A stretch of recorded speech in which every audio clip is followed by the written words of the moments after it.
Hello students, how are you? Hope you all are preparing for your exams. Winter zone students, आप लोग अपने exams की तैयारी कर रहे हो ना? तो इसी सिलसिले में मैं आप लोगों के साथ अपना समर जोन का जो रीसेंट अभी पेपर हुआ है वो लेके आई हूँ आपके साथ डिस्कस करने के लिए, ताकि कुछ जो इम्पोर्टेंट क्वेश्चंस हैं, जो इम्पोर्टेंट जो भी मटेरियल है वो आप तक पहुँच सके।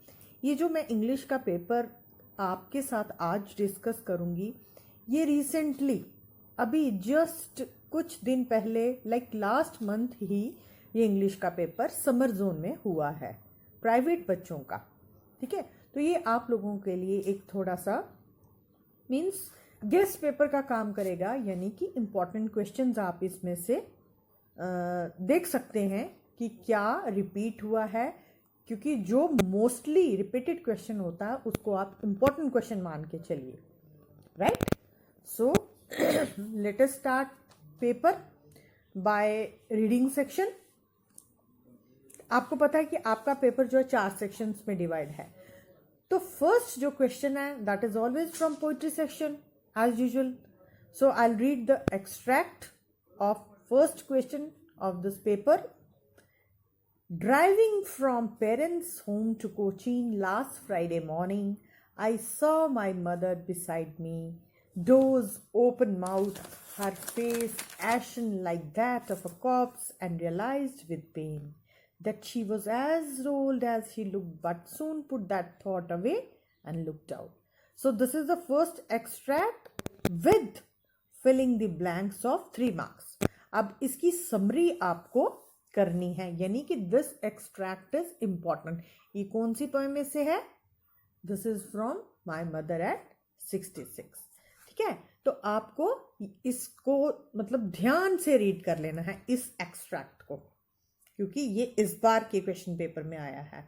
और वो तो आपको पता ही पैटर्न, यू नो ऑलरेडी, कि कैसे उसकी फिलिंग द ब्लैंक्स समरी के साथ पूरा करना है। उसके बाद expressions from the poem, word meanings भी आप अपने शब्दों में कह सकते हैं। 3 वर्ड मीनिंग्स होते हैं, उनके मीनिंग सामने दिए जाते हैं। अब इसमें क्या है? Ashen, corpse, doze, and you know the meaning of ashen. Ashen is pale face, corpse is dead body, and doze is to have a light sleep. ये जो मीनिंग्स है ये आपको दिए जाते हैं सामने, सिर्फ आपने उसके सामने एग्जैक्ट जो उसके मीनिंग्स हैं वो लिखने होते हैं। ठीक है, उसके बाद जो इसका थर्ड पार्ट है, क्वेश्चन नंबर 1 का सी पार्ट इज, दोबारा से एक एक्सट्रैक्ट दिया जाता है और आपको उसके क्वेश्चन आंसर, जो छोटे छोटे शॉर्ट क्वेश्चन आंसर्स होते हैं, उनके जवाब देने होते हैं। इसमें क्या है? Belinda lived in a little white house with a little black kitten and a little grey mouse and a little yellow dog and a little red wagon and Realio Truelio little pet dragon. जैसे ही मैंने इस extract को पता चला आपको ये कौन सी poem का है, the tale of Custard the dragon, ये है ना वो आपकी बुक की जो पोएम है उसमें से है। अब इसके questions, where did Belinda live, name the different pets she had, है ना, पेट्स के नाम आपके इस एक्सट्रैक्ट में ही आपको मिल जाएंगे। फिर give the meaning of the words, following words like realio, trulio, dragon, इसके वर्ड मीनिंग्स आपको देने हैं। Again now there is a passage.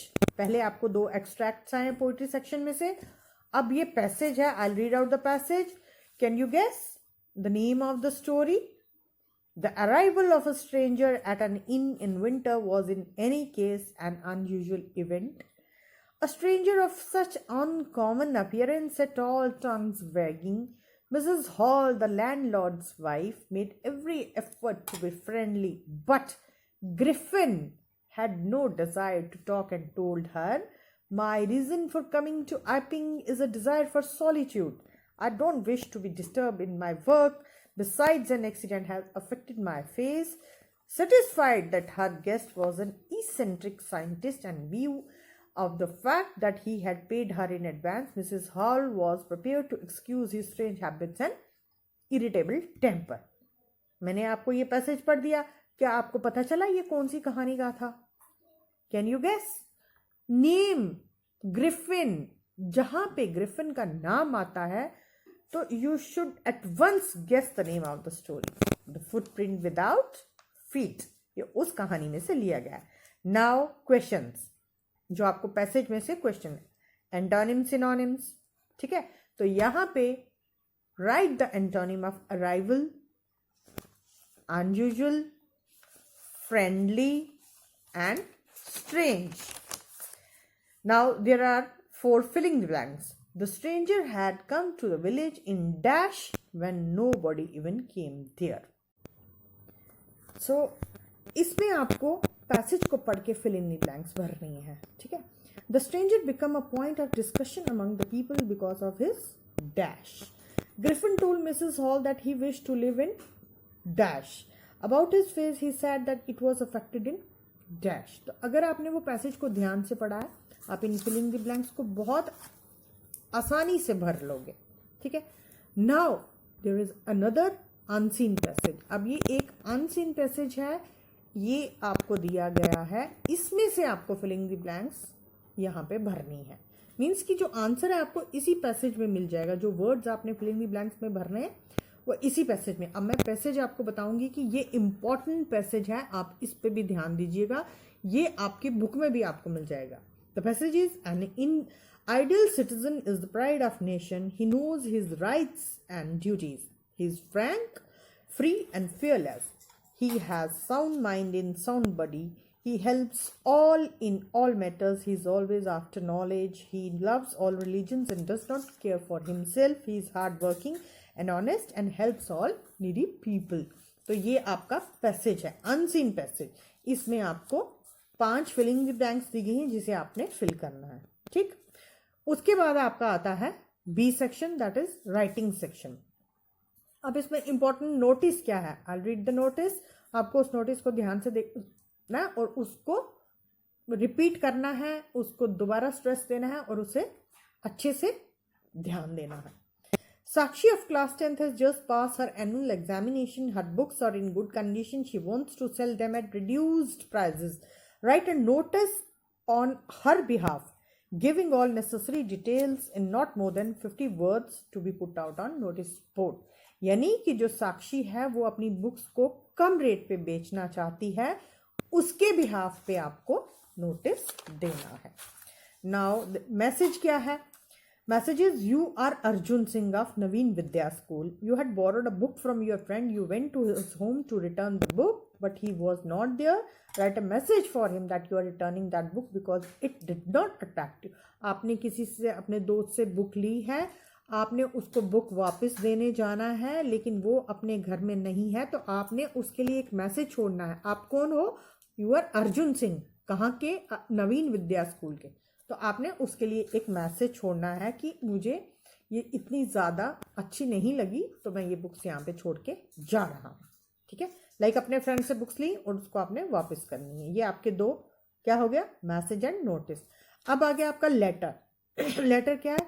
Letter to editor of Greater Kashmir against rash driving on the roads of your city. ये आपका letter है। आपने editor, greater Kashmir के editor को लेटर लिखना है कि आपका जो सिटी है वहाँ पे बहुत ज़्यादा रैश ड्राइविंग हो रही है, उसकी वजह से आपको क्या क्या नुकसान या किस किस चीज़ का डिफ़िकल्टी का सामना करना पड़ता है, अब वो सारा लेटर में लिखोगे, ठीक है। उसके बाद आ गया एस्से। एस्से क्या है? जैसा कि आपको पता है, आपको उसके क्लूज, हिंट्स दिए जाते हैं, वेदर ये एस्से होगा, स्पीच होगा। अब जैसे एक बात को नोट रखना, यहाँ पे लिखा गया है इंटर स्कूल एस्से कॉम्पिटिशन है, तो यूजिंग द आइडियाज, इस यहाँ पे छोटे छोटे आइडियाज दिए जाते हैं। You have to write an essay on the topic. Topic क्या है? Disadvantages of mobile phones to students. So आपको टॉपिक याद करना है, डिसएडवांटेजेस ऑफ मोबाइल फोन्स, ठीक। Now literature. लिटरेचर में आपको important questions, I will read out the questions. Pick out the elements of humour from the lesson Ghat of Dawn, only word, humorous elements. Or what conditions does Shylock put forth if the debate is not paid in time? ये Merchant of Venice का question है। What ideals does Mandela set for the future of South Africa? Or any says teachers are most unpredictable Is Mr. Keesing unpredictable and how? ये question भी most repeated question है. Now recall the poem, speak up and identify the metaphors in the poem by the poet. यानी कि आपको speak up poem के metaphors पूछे गए हैं. Images miracle poem की images पूछी गई हैं. What sufferings do the animals undergo in the winter as portrayed in the poem? Snowdrop. ये क्वेश्चन है स्नोड्रॉप में से. और why is mother compared to the late winter's moon? Another question, draw a character sketch of Matalida. Or how does the story reflect the humanity of Gerasim? What are the major themes of the short story Abhile? Or what was Rama Rao's business? How did it collapse? What is the theme of play proposal or character sketch of Lomov? ठीक है, तो ये आपका आ गया literature section जिसमें मैंने आपको ये आपके क्वेश्चंस रीड आउट किए. Now grammar. Filling the blanks with suitable articles. It was dash unique sight. He was struck by dash arrow. ठीक है, आर्टिकल्स का आपको पता है, अगर नहीं पता उसके लिए आप मेरी आर्टिकल्स की वीडियो को देख सकते हैं. Filling the blanks with suitable models. My aunt dash speak 3 languages. You dash to have good manners. Now change the form of narration. I said to him, will you return tomorrow? She says, I teach English well. Now match the phrases. Move up, hand in, make up for, ramble on. Filling the blanks with homonyms. The woman fell down and broke dash leg. Nobody but dash was absent. This book is dash. यहाँ पे आपको homonyms भरने हैं जिसे आप homophones भी कहते हैं. Now relative clauses. Join the sentence into relative clause. I know a man. The man has been to Iceland. I have found the umbrella. I had lost it. The manager spoke to the workers. Their work was below standard. Now rearrange the jumbled words to form meaningful sentences. The, deserve, alone, brave, fear. आपको क्या करना है, इसे एक meaningful sentence बनाना है. The, deserve, alone, brave, fear. The brave alone deserves the fear. ठीक है, इसका आंसर ये होगा. Pain, the, have, shoulder, in, I have a pain in shoulder. मतलब सेंटेंस कुछ भी हो सकता है, उसे आपको एक मीनिंगफुल सेंटेंस बनाना है. High respect I have your nerves for. ये सेंटेंस बहुत बार आया गया है. I have a high respect for your nerves. ये इसका आंसर है. Entire class in its is quaking our books.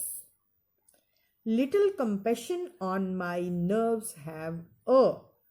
Neighbour is photographer our good very. Our neighbour is a very good photographer. ये पढ़ने से ही आपको पता चल जाएगा कि इसका मीनिंगफुल सेंटेंस क्या बनेगा. Now punctuation. पंक्चुएशन में भी आपको कहीं से भी कुछ भी पूछा जा सकता है. तो उसके बाद आ गया एडिट द पैसेज. एडिटिंग में भी आपको कि ये पैसेज है, यहाँ पे बहुत सारी जो मिस्टेक्स हैं वो मैं रीड करूँगी, तो आपको जो मिस्टेक्स हैं comma, full stop, capital letters उसमें है. लाइक ये है, a few moments later we all lift our eyes in awe as a spectacular array of South African jets, helicopters and troops carrying approach in perfect formation over the Union buildings. अब यहाँ पे 3 लाइनें पड़ी. यहाँ पे hour और over. Hour R, O U R R, O V R over, उसमें गड़बड़ है. यहाँ पे लिखा गया है कि troops carry road in perfect formation are the Union Building, but it is यहाँ पे आएगा क्या, ओवर द यूनियन बिल्डिंग. ठीक है, जहां पे ओवर वर्ड है वहां पे आर आएगा, मीन्स कि यहाँ पे ओवर और आर की मिस्टेक है. It is not only a display of pin point precision and military force but an demonstration. And नहीं आएगा यहाँ पे, but a demonstration of the militaries loyalties to democracy, to an new government, to a new government that had been freely elected. ठीक है, तो ये mistakes को आपको अंडरलाइन करके उसकी जगह सही वर्ड लिखना है. उसके बाद आ गया आपका dialogue. Dialogue is between book seller and Aadya. Book seller ask, do you dash? She said no I don't want to buy any book. ठीक है, तो क्या है क्वेश्चन, क्या पूछा गया होगा जिसका जवाब है no I don't want to buy any book, do you want to buy a book? तो वो बोलेगी कि नहीं, मैं कोई बुक नहीं खरीदना चाहती। Book seller ask what dash then, Aadya I want only to change this book, what dash then, फिर वो पूछेगा what brings you here then, फिर तुम यहाँ किस लिए आई? तो उसने कहा मैं ये बुक चेंज करने के लिए आई। Book seller says when did you buy it? She said dash yesterday evening, I bought it yesterday evening. So students, अगर आपको ये क्वेश्चन पेपर चाहिए तो आप मेरा जो डिस्क्रिप्शन बॉक्स में जाके टेलीग्राम चैनल का लिंक आपको उसमें दिख जाएगा, वो आप उसे ज्वाइन कर सकते हैं for this paper. Thank you.